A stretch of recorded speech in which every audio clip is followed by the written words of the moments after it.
নমস্কার, আমি তনুশ্রী মিত্র পাল, Ricky master teacher. ফাল্গুন মাসের শুক্লাপক্ষের একাদশী রম্বরী বা আমলকি একাদশী নামে পরিচিত। 4টি শুভ যোগের মাহাত্ম্য রয়েছে এবছরের আমলকি একাদশীতে। এটি একমাত্র একাদশী যেখানে ভগবান বিষ্ণু ও দেবাদিদেব মহাদেবের একসাথে পূজা হয়। এই একাদশীতে ভগবান শিব মাতা পার্বতীকে কাশীতে নিয়ে আসেন ও কপালে আবির দেন।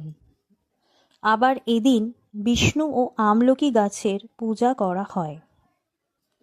এই কারণে আমলকি একাদশী নামে পরিচিত, পাপনাশিনী একাদশী নামেও পরিচিত। এই বছর একাদশী পড়েছে 27/2/2026 12:30 AM থেকে 27/2/2026 10:23 PM অবধি।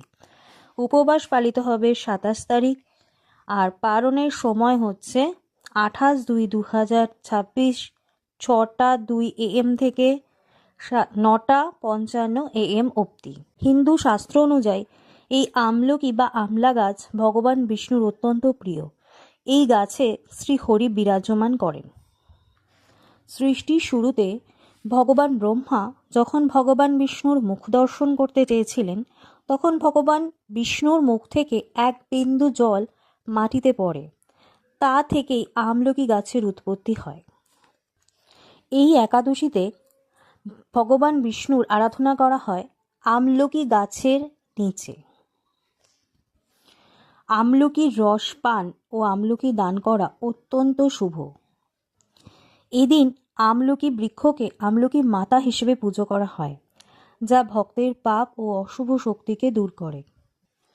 মহর্ষি বশিষ্ঠ স্বয়ং রাজা মান্ধাতাকে এই একাদশীর গুরুত্ব বুঝিয়েছিলেন, এবং রাজা মান্ধাতা ছিলেন ভগবান রামচন্দ্রের পূর্বপুরুষ। আমলকি একাদশীর ব্রত পালন করলে সমস্ত পাপ সম্পূর্ণভাবে নষ্ট হয় ও 1000টি গরু দানের সমান পুণ্য লাভ হয়। যারা ভক্তি ভরে ও নিয়ম মেনে পালন করেন তাদের সকল মনস্কামনা পূর্ণ হয়। আপনারা নিজেরাও এই একাদশীর ব্রত পালন করুন ও অন্যকেও উৎসাহিত করুন। এদিন পঞ্চরবিশস্য বর্জন করুন। চেষ্টা করুন সম্পূর্ণ নির্জলার একাদশীর উপবাস ব্রত পালন করতে। সেটি যদি সম্ভব না হয় তবে দুধ, ফল বা বিভিন্ন সাত্ত্বিক সবজি সন্ধক লবণ দিয়ে রান্না করে ভগবানকে নিবেদন করে ভগবানের প্রসাদ হিসেবে গ্রহণ করুন। একাদশীর পরের দিন অর্থাৎ পারণের দিন পঞ্চরবিশস্য দিয়ে একটি ভোগ রান্না করে ভগবানকে নিবেদন করুন। তারপর প্রসাদ হিসেবে সেটি গ্রহণ করুন।